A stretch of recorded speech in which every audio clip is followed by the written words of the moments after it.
Assalamualaikum and hello. Today, me and my members Azim, Tasa, Yazid, Alif, Fatiha, Aisha and Khadijah gonna talk about social penetration theory. Let's move to the explanation. What is social penetration theory?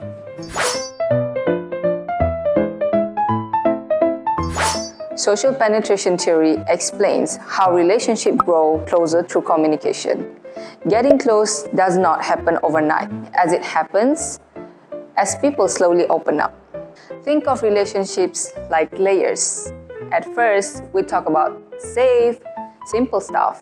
As trust grows, we start sharing deeper thoughts, feelings, and values.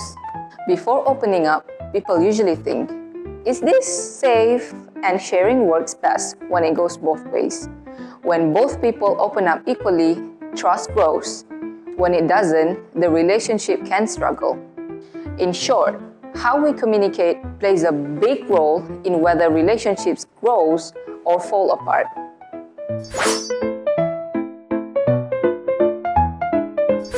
Social penetration theory was developed by Irwin Altman and Dalmas A. Taylor in 1973 and introduced in their book Social Penetration, The Development of Interpersonal Relationship. At that time, researchers were interested in how relationships were formed. Altman and Taylor focused on communication patterns, not just personality traits.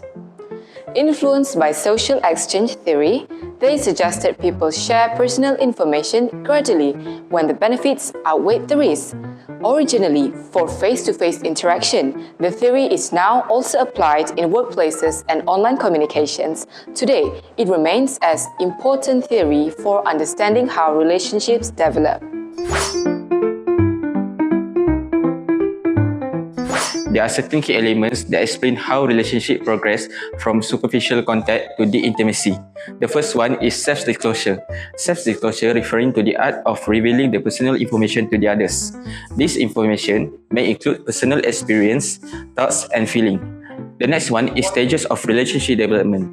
This element outlined in 4 different stages, which is orientation stage, exploratory effective exchange stage, effective and stable exchange stage. At the same time, this theory also explains about deep penetration, which occurs when the relationship deteriorates due to the reduced self-disclosure, loss of trust, or increased relational costs. Another element of social penetration theory is evaluation of rewards and costs. Rewards including emotional support, compassion, affection, and security. While costs were involving vulnerability, conflict, embarrassment, or emotional pain. The last elements of social penetration theory is reciprocity.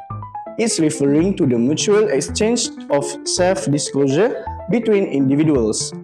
Balance in disclosure fosters trust and relational stability, whereas unbalanced disclosure may lead to discomfort or mistrust.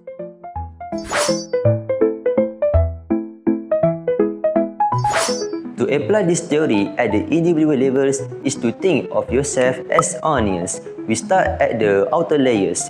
Things like you tell your names, your job, or your age. At this stage, you're sharing a little bit about yourself where every relationship was begins. Next, intermediate and inner layers. This is where you share your personal opinions like your hobby, your fears, or your values. If you share a smaller personal details to other person, you successfully put the deeper layers together. But be mindful of your layers. Don't rush to the core too fast. But don't be afraid to peel back one layer at a time to build a real connection.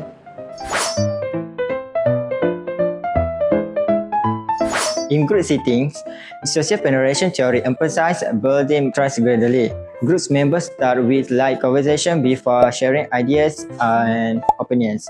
For example, in a group project, members begin by introducing themselves and talking about general topics such as their course or hobbies. This helps create a comfortable environment. Since a member become closer, they start sharing ideas, giving opinions, and discussing tasks. Finally, when a trust has been built, group members feel comfortable talking on responsibilities, giving feedback, and helping on others. This leads to better teamwork.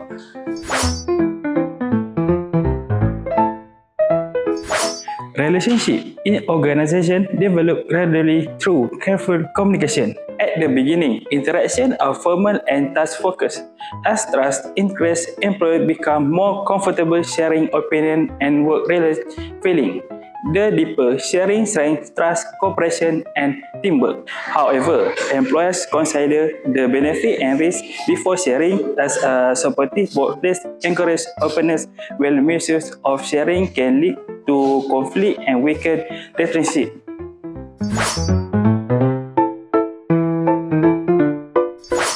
Applying social penetration theory helps individuals and organizations build stronger, more predictable bonds by transforming a random interaction into a structured journey to trust. By placing self-disclosure, you can reduce social anxiety, encourage mutual vulnerability, and ensure that intimacy grows at a stable, rewarding rather than being rushed or forced.